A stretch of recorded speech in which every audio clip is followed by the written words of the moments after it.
Hey, hello again, guys. This is Ricardo And Jonathan. Hey, we're back for another episode. This is the Hustle Faithfully podcast where determination meets devotion. You can find us on all streaming platforms at www.hustlefaithfully.com. Last week, we were in part 2 of Operating from Ground Zero, talking about being aware of your deficiencies. We ended that series or that segment with talking about being offended because someone hurt your feelings, essentially. Yeah. If you are not really caught up with where we were at, make sure to go back and listen to last week's episode so that you can get up to date with today's talk on communication. So last week we were talking about somebody pointing out some deficiencies, your friends, those that are close, those that are in your circle, pointing out your deficiencies and you getting offended. Right. And you left off with saying that it's really not them that's the problem. It's you and just receiving what they're saying. Now, I do know some people that they mean very well. Right. They mean very well. Yet, in the way that they come across and in the way they project, they're a pain in everybody's butt. Yeah. Yeah. Yet, when you know them and you know their heart and you know where they're coming from, you know that they are some of the most loving, caring people that you will ever meet. Yeah. So how do you get past the offense of somebody, whether they mean well? Obviously, you can come in and say, hey, Ricardo, I see you doing this. You suck at it. That's probably not going to be very effective with most people. Yeah. Some people that will trigger them and that will be a positive for them. Most people it won't. Right. So how do you how does somebody come to you and say, hey, Ricardo, I've noticed this? How do they continue that instead of being so brash to say, hey, you suck? What can they do to be more effective and open your ears and your mind up to the rest of what they have to say? Well, first and foremost, if you're going to speak into someone's life in that way, you better have the position in life to be able to speak into them in that way. Because I wouldn't walk up to a stranger and just simply say something like that, even if it's an honest observation, if I don't have the position in their life for them to be able to be receptive to it. Right. Because they're instantly going to be defensive, and because they're defensive, that's instantly going to lead to them being offended, and they're going to respond now offensively, and so you have to make certain that this is someone who you are positioned in a way in their life where they would be receptive to what you're going to say. Now, there are always extenuating circumstances where something happens where you have to call something out in a situation because it affects too many people. For me to let you do that, even if I don't know you that way and I don't have that relationship with you, I'm going to tell you this thing because it affects too many other people that I do care about. That's different. But when we're talking about in a one-on-one situation, there has to be some established relationship in a way that allows me to look at you differently when you say that versus when someone else says it. And as the person that's being communicated to, I'd be more receptive to that. But even that needs to be sprinkled with a little bit of seasoning so that I'm using this to hear you and not this. Because if I'm listening with my heart, I'm more inclined to be affected by it emotionally than to think about it rationally. If I'm listening to what's being said and not feeling what's being said, because I need to be able to think my way through it and not necessarily feel my way through it, because my feelings are fickle. But facts typically are what they are. Facts are just facts. They're straightforward. They don't care who hears them or who relays them.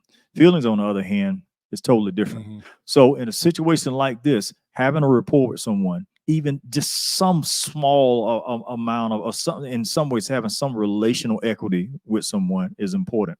And then with that, being able to really hear what someone says overfeeling what they're saying, and taking it personally. Because once again, I've said this before in other situations, something may affect you personally, but that doesn't mean it was intended to hurt you or was against you personally. I'm not telling you this to hurt you. I'm not telling you this to do something to you or to in some way offend you. I'm telling you this for your own good, because it'd be good for you and everybody around you. Right. The communicator, in my opinion, is responsible for both the sending and the receiving. Said differently, if I say something to you, it's my job to make sure that you understand exactly what I'm saying. Because I'm one that I abbreviate so much stuff. Yeah. When you know me, you know that, as an example, Walmart, I just call it WM a lot of times. Yeah. Is it laziness? Maybe so. But the thing is, if I was to say, hey, Ricardo, you want to go to WM, and you have no idea what I'm talking about, that could be something. WM may mean something completely different to you. So I, as the person communicating to you, have to be very careful to make sure that you know what I mean when I say that abbreviation or anything else. Yeah. That's just an easy example. But anytime you're speaking to somebody, whether it's one-on-one, whether it's a small group, or whether you're on television talking to millions of people, right, you are responsible for the receiving as much as you are the delivering. What makes a good actor? What makes a good actress? Somebody that you can look at and say, I know that's not their real name. Right. I know that they're playing a role, yet I have suspended reality because they are so good at playing that role of who they are. One that comes to mind with me is Dwayne Johnson played the Tooth Fairy. Now, here we have a nearly 300-pound muscle head, former professional wrestler that is playing a Tooth Fairy. Yet, when he is so good at acting, he can convince you for that hour and a half that he is the Tooth Fairy. That is the power of communication. When you can say something and you can speak into somebody's life and they accept it, they receive it. But not only that, you can also offer something to somebody and it is so good that they feel like it was their idea all along. That is real influence on people. To have communication, positive communication. Now, that doesn't mean feel good communication like we've talked about in past episodes. It may be something very harsh, maybe pointing out deficiencies. But yet, when you have that good communication with somebody, the level of trust, the level of rapport instantly raises, and then you can speak more into their life. What about when you don't know how to communicate with people? What about when you are just so, I'm stuck in my way. My way is the only way. My way is the right way. And if you're not on board, then I'm just going to run you over. How do you deal with people like that? Because we'll all come in contact with them in life. What do you do to, if you choose to show love, how do you weather that storm? Especially somebody that's close to you. Say it's somebody at work that you are going to be around every single day. And that's just their personality. That's the way they are.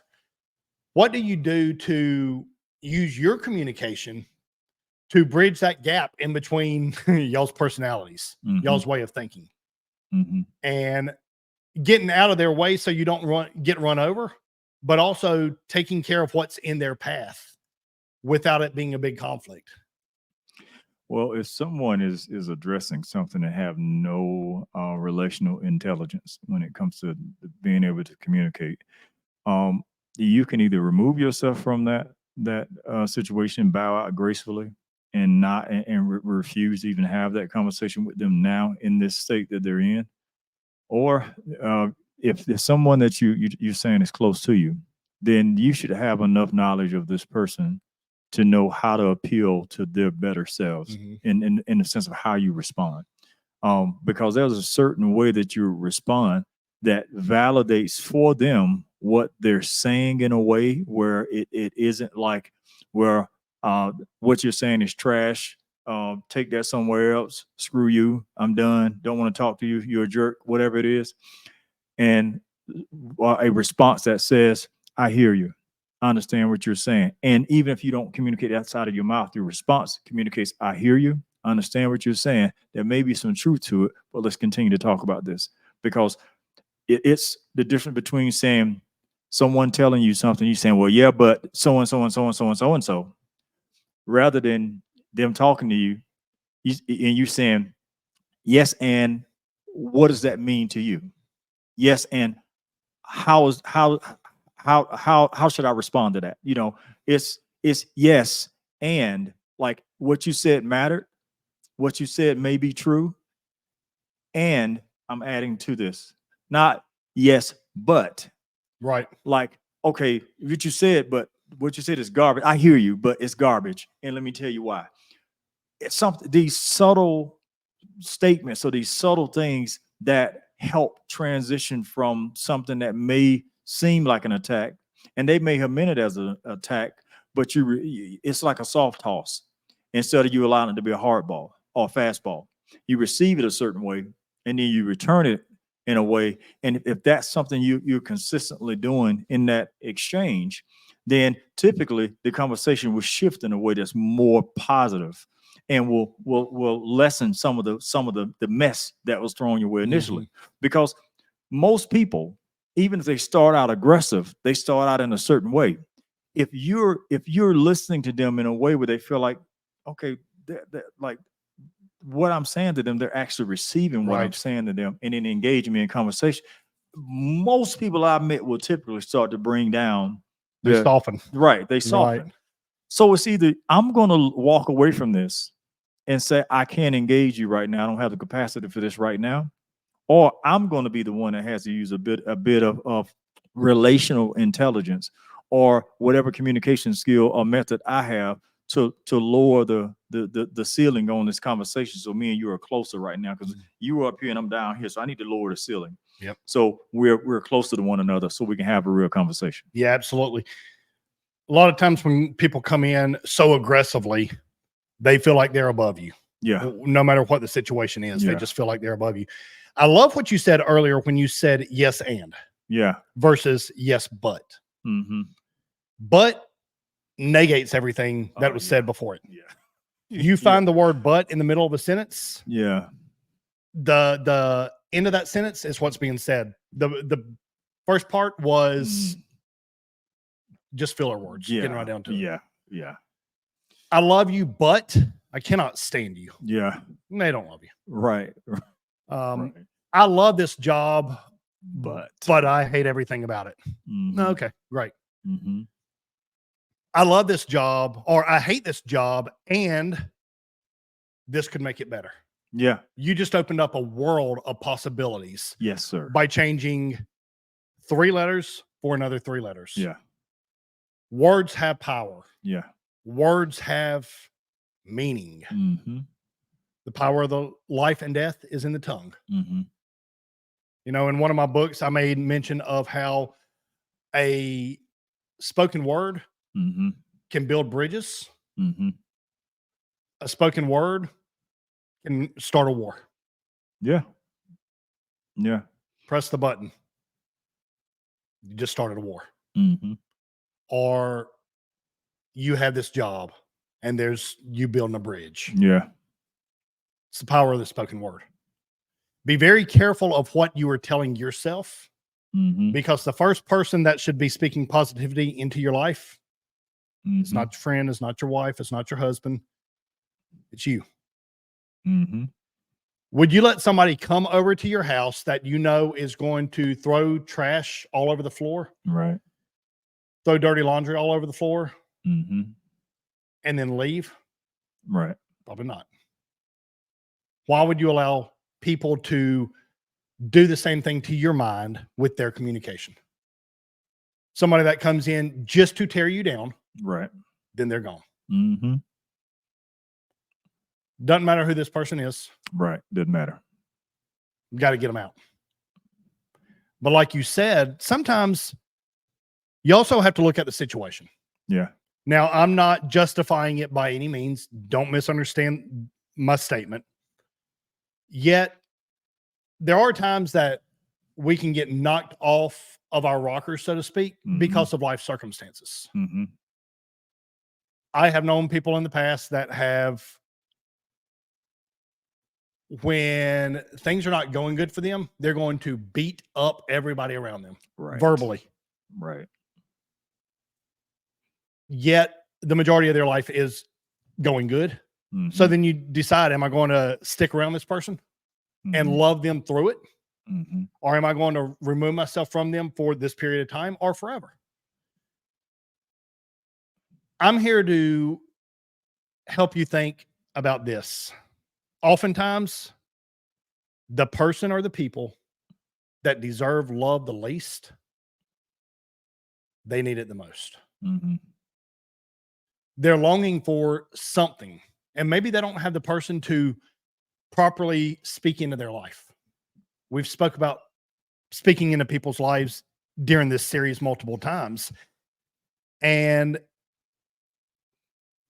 it's just heartbreaking to see a lot of times people just don't have anybody pour into them. One of my daughters has a friend that comes over to the house, and you've been here, you've seen me around my kids. I'm always loving on them. They're always loving on me. And I love to take any chance that I can get to speak something positive to them, whether it's a very serious conversation or a fun conversation. Right. I remember her friend saying one time, I wish I had a dad that would do that for me. I don't think anything of it.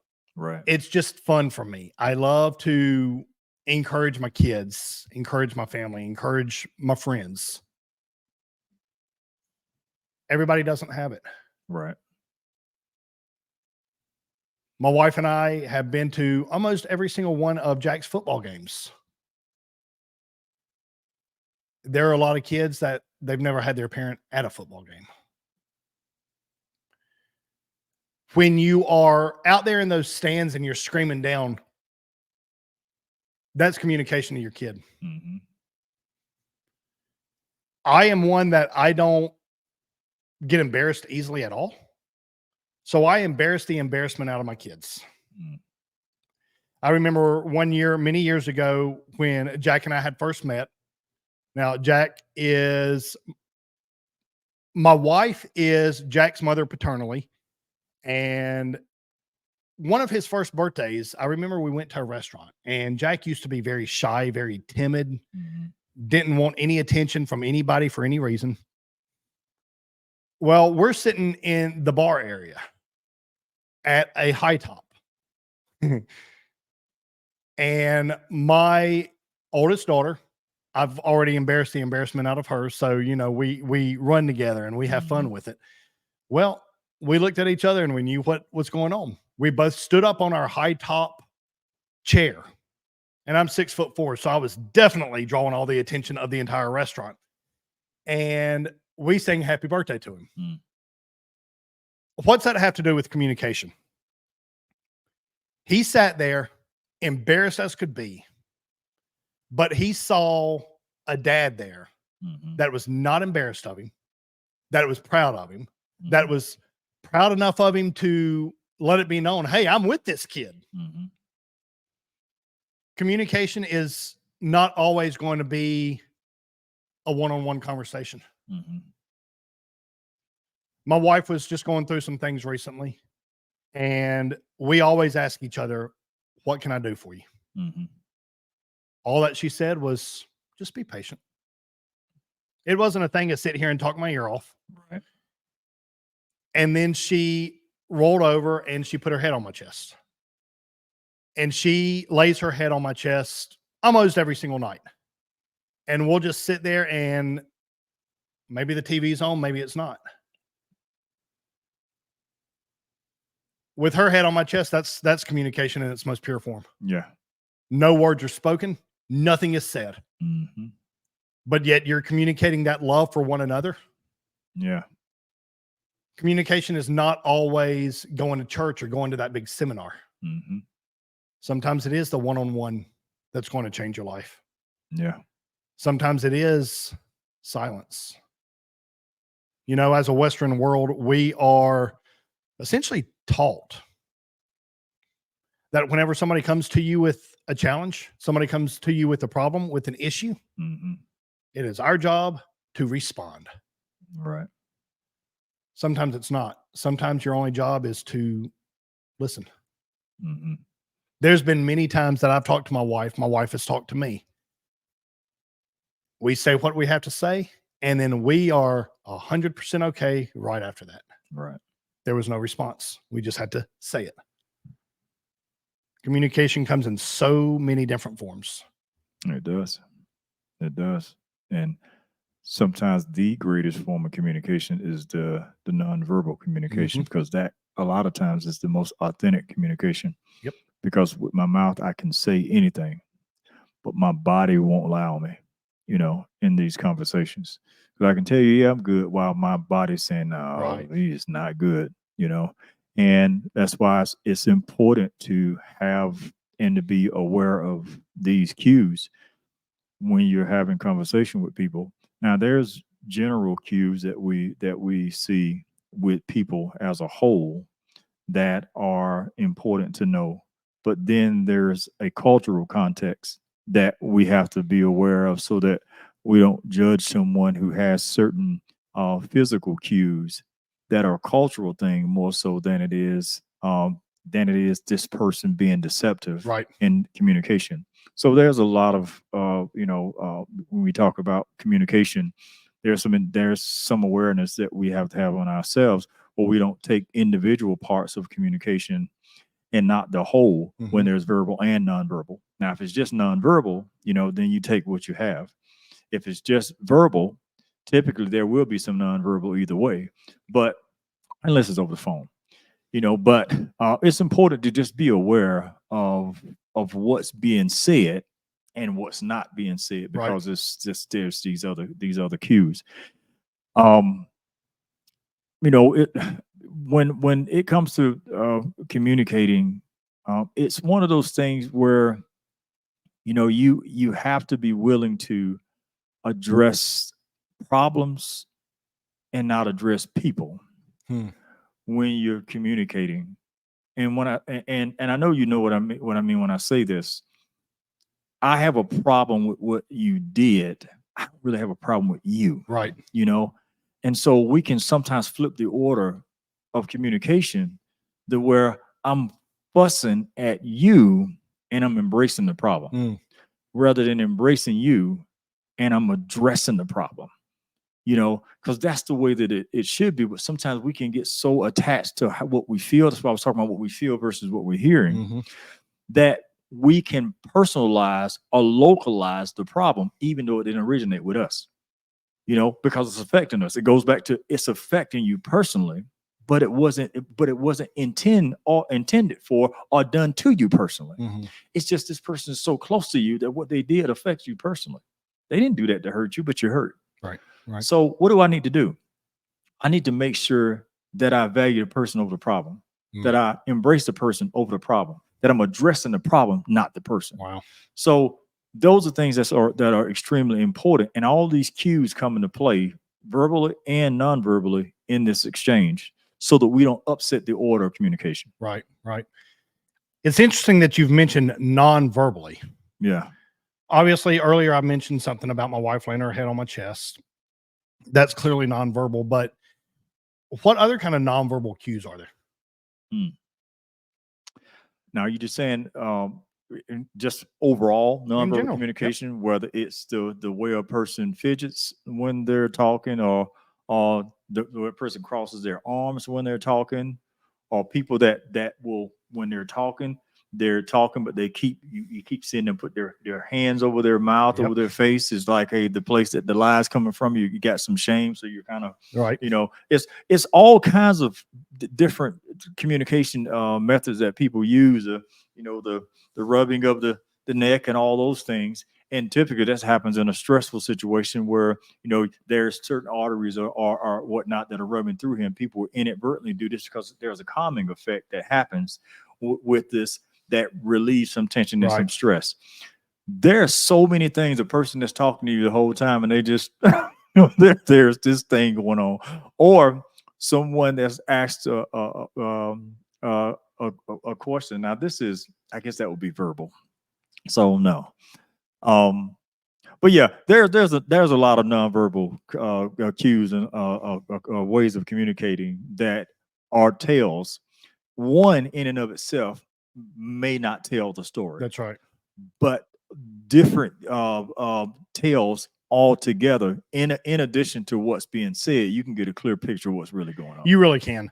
And there's also an important thing to point out that everybody's nonverbal cues are not the same. Right. You can watch the eyes Mhm. and which direction they're pointing when they're saying something, and you Right. can tell if they're recalling a memory. You can tell if they're making the story up. Yeah. And you may see some nonverbal communication books that say, well, if they're looking down and to the left, this is what they're doing. Right. That's not always true with everybody. Right. You have to, well, one way that you can test that is you say, hi, what's your name? And then they respond and they gave you a right name. Their Mhm. eyes moved. Even though they don't have to consciously think about what their name is, their eyes move. Right. There you go. There's your cue to know, are they telling the truth? Mhm. Ask them a couple of questions that you know the answer to. Right. Watch their eyes, Mhm. watch their hands, their body, their breathing, foot positioning, all that. Yeah. And that will tell you way more than words ever will. Mm. I guess I should rephrase that. That will tell you way more in honesty Yeah. than words ever will. Yeah. It's an authentic communication. It because absolutely it is. happens without your participation. When I say participation, without your conscious participation. Yep.